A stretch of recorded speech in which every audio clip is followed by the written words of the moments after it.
We as American citizens need to consider how buying into uses of AI is really creating long-term implications that may cause a lot of harm.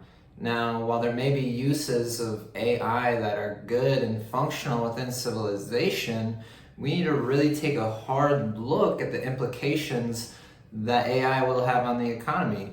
Now, we've already seen several industries get absolutely decimated by AI going into these industries, and what we need to consider is whether or not we want to support a corporation or local civilians. So we've already seen Waymo implement self-driving taxis, which now get Uber drivers out of the industry.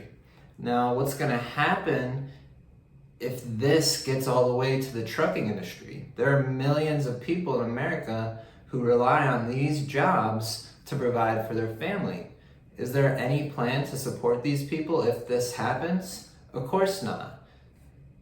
As we're looking at the economy now and complaining about inflation and the condensed opportunity that we all feel, a lot of this is based upon us as consumers buying into convenience and cheap prices versus supporting our local community.